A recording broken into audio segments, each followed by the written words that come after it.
सभ्यता ही हमारी पहचान है। सभ्यता ही हमारी पहचान है और संस्कृति ही हमारी जान है। गुड मॉर्निंग स्टूडेंट्स, आज मैं आप लोगों के लिए क्लास 12 इंग्लिश का सबसे इम्पोर्टेंट चैप्टर, जो फर्स्ट चैप्टर है प्रोज सेक्शन का, Indian civilisation and culture, Indian civilisation and culture, इसका मैं ब्रीफ समरी समझाने जा रहा हूँ। ब्रीफ समरी जो हिंदी में मैं समझा दूंगा, केवल 4 से 5 मिनट में समझा दूंगा। चलते हैं अब सब्जेक्ट मैटर पर। इस चैप्टर का नाम है भारतीय सभ्यता और संस्कृति, Indian civilisation and culture. What is Indian civilisation and culture? भारतीय सभ्यता और संस्कृति, ये जो फर्स्ट चैप्टर है, ये है क्या? ये एसे है, एसे कह लीजिए या आर्टिकल कह लीजिए, एसे है। इसे लिखा गया है गांधी जी के द्वारा, महात्मा गांधी जी के द्वारा। महात्मा गांधी का जन्म 2 अक्टूबर 1869 में हुआ था और मृत्यु 30 जनवरी 1948 में हुआ था। इस चैप्टर में मेन बात यह है, इसका मेन थीम है सभ्यता पर फोकस किया गया और भारत की जो संस्कृति है इस पर फोकस किया गया है। चलिए, यहाँ ऑटोबायोग्राफी है गांधी जी का, जिसका नेम है my experiment with truth. My experiment with truth, सत्य पर मेरा प्रयोग। ये गांधी जी का ऑटोबायोग्राफी है। चूंकि गांधी जी विश्वास करते थे हमेशा truth and non violence are my god. ये गांधी जी का सबसे महत्वपूर्ण हथियार था, जिस हथियार को उन्होंने देश की आज़ादी के लिए प्रयोग किया। Truth and non violence are my god, सत्य अहिंसा ही मेरा धर्म है। इसी रास्ते पर चल करके भारत देश को उन्होंने बहुत ही आसानी से आज़ाद कर लिया। चलिए अब चलते हैं समरी पर। समरी है, समरी में जो बात किया गया है सभ्यता के बारे में और संस्कृति के बारे में। गांधी जी भारत की प्राचीन सभ्यता की प्रशंसा करते हैं।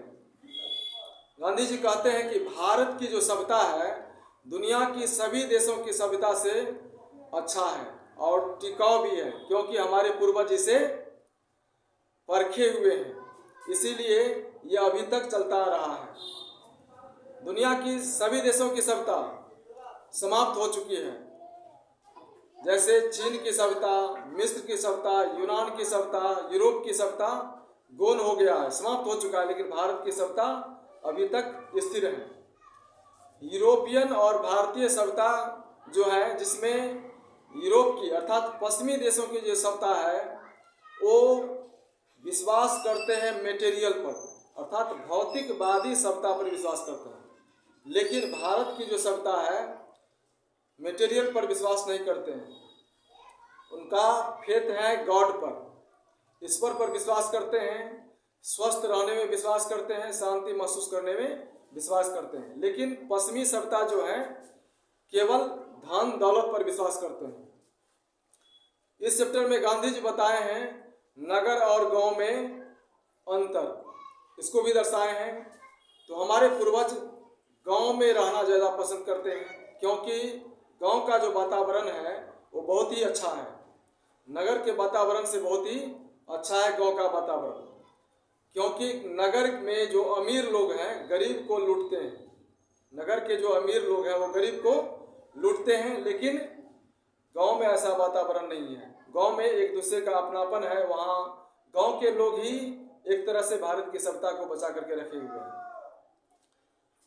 अब इसका नेक्स्ट पॉइंट है, नेक्स्ट पॉइंट इसका हो जाएगा भौतिकवाद का अनुसरण।